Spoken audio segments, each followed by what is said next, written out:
सरकार राष्ट्रीय गौरव अपमान निवारण अधिनियम 1971 में महत्वपूर्ण बदलाव करने की तैयारी में है। दरअसल 20 जुलाई 2026 को संसद का मानसून सत्र शुरू होते ही राज्यसभा में राष्ट्रीय सम्मान के अपमान की रोकथाम संशोधन विधेयक 2026 पेश होना था, लेकिन सदन को स्थगित कर दिया गया। विधेयक दरअसल वंदे मातरम के अपमान या उसके गायन में बाधा डालने को दंडनीय अपराध बनाने का प्रस्ताव है।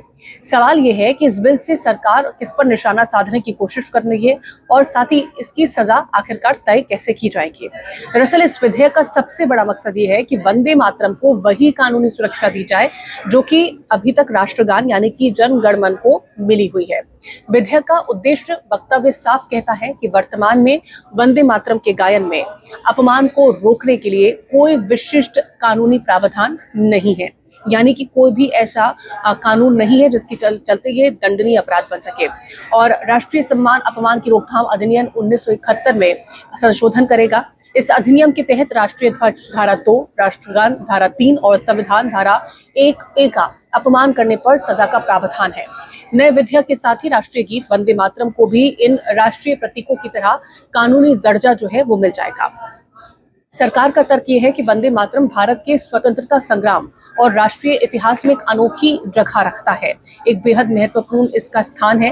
वो अन्य राष्ट्र प्रतीकों के समान ही कानूनी सुरक्षा का हकदार भी है। इस साल में वंदे मातरम की रचना के 150 साल पूरे हो रहे हैं और बंकिम चंद्र चट्टोपाध्याय ने ये गीत जो है 1876 में लिखा था, जो 1882 में उनके उपन्यास आनंद मठ में प्रकाशित हुआ। 1950 में भारत का राष्ट्रीय गीत घोषित कर दिया गया। राष्ट्रगान जनगण मन के लिए क्या कानून है वो भी आपको बताते हैं। दरअसल राष्ट्रगान जनगण मन के अपमान या इसके गायन में अगर बाधा डाला जाता है तो prevention of insult of national honour act 1971 के तहत लीगल एक्शन लिया जाता है और दोषी पाए जाने पर 3 साल तक की आपको जेल की सजा, जुर्माना या फिर दोनों का प्रावधान होता है, यानी कि आपको जेल भी हो सकती है, साथ ही आपको जुर्माना भी है वो चुकाना पड़ सकता है। अब सजा क्या होगी और इसे साबित कैसे किया जाएगा? दरअसल प्रस्तावित विधेयक के तहत सजा का प्रावधान जो है वो अधिकतम 3 साल का तक होता है। 3 साल की आपको कैद की सजा हो सकती है, आप पर जुर्माना लगाया जा सकता है या फिर आपको दोनों हो सकते हैं। बार अगर आप अपराध करते हैं, अगर कोई व्यक्ति पहले ही इस अपराध में दोषी ठहराया जा चुका है तो हर बार के बाद तो अपराध के लिए जो न्यूनतम 1 साल की कैद की सजा का प्रावधान है। वर्तमान कानून के मुताबिक अगर हम बात करते हैं तो ये सजा वही है जो वर्तमान में राष्ट्रगान का अपमान करने पर दी जाती है। वंदे मातरम को लेकर के नियम क्या है? दरअसल सभी सरकारी कार्यक्रमों में ये गाया जाएगा। ये हमेशा से महत्वपूर्ण रहा है। कार्यक्रम शुरू होने पहले ये गाया जाएगा। सभी 6 अंतरे गाना जो है वो अनिवार्य है, यानी कि आप अपने मन मुताबिक जो है इसमें से कट शॉर्ट नहीं कर सकते हैं। 3 मिनट 10 सेकंड में ये गाया जाए। गायन के दौरान सावधान जो है मुद्रा रहे। स्कूलों में प्रार्थना से पहले गाया जाए। अब अपराध की परिभाषा क्या होगी? दरअसल विधेयक में सजा को जानबूझकर किए गए अपराध से जोड़ा गया है। विधेयक में प्रस्तावित धारा 3 के मुताबिक जो कोई भी जानबूझकर, यानी कि अनजाने में नहीं, जानबूझकर राष्ट्रगान या राष्ट्रगीत के गायन को रोकता है या ऐसे गायन में लगी किसी भी सभा में विघ्न डालता है, यानी कि डिस्टर्बेंस क्रिएट करता है, तो वो 3 साल तक के जुर्माना, कारावास या फिर दोनों के लिए वो दंडनीय होगा। अब सजा साबित कैसे होगी? अब जानबूझ का मतलब क्या है? महज गलती से अनजाने में हुई कोई हरकत इस कानून के दायरे में नहीं आएगी, यानी कि अदालतों को ये साबित करना होगा कि आरोपी ने जानबूझ करके और सचेत रूप से अपमान किया है, यानी कि ये आपको साबित करना पड़ेगा कि ये अनजाने में नहीं हुआ, यानी कि जानबूझ के किया गया है। अपराध की परिभाषा क्या है? दरअसल विधेयक के तहत अपराध में राष्ट्रीय गीत के गायन में बाधा डालना, उसके गायन में खलल डालना या किसी भी रूप से उसका अपमान करना शामिल होगा। FIR दर्ज होगी। इस कानून के पास होने के बाद पुलिस वंदे मातरम से जुड़े अपराधों के लिए सीधे FIR दर्ज कर सकेगी। सुप्रीम कोर्ट का हालिया जो फैसला निकल के सामने आया तो उसमें यह है कि 3 महीने पहले सुप्रीम कोर्ट ने कहा था कि वंदे मातरम ना गाने पर कोई भी दंडात्मक प्रावधान नहीं है। इसी के बाद सरकार ये विधेयक लेकर के आ रही है और वंदे मातरम का विरोध जो है वो राजनीतिक समीकरण है क्या? दरअसल CPIM ने इस बिल का सबसे ज्यादा विरोध किया। इसी के साथ ही राज्यसभा सांसद जॉन ब्रिटास CPIM ने रूल 67 के तहत नोटिस देकर इस विधेयक का विरोध किया था। उनका ये भी कहना था कि ये जो विधेयक है वो संवैधानिक समझौते का उल्लंघन करता है। संविधान सभा में जानबूझ करके राष्ट्रगान और राष्ट्रगीत को समान संवैधानिक दर्जा जो है वो नहीं दिया गया। 24 जनवरी 1950 को डॉक्टर राजेंद्र प्रसाद के बयान का हवाला भी उनकी तरफ से दिया गया।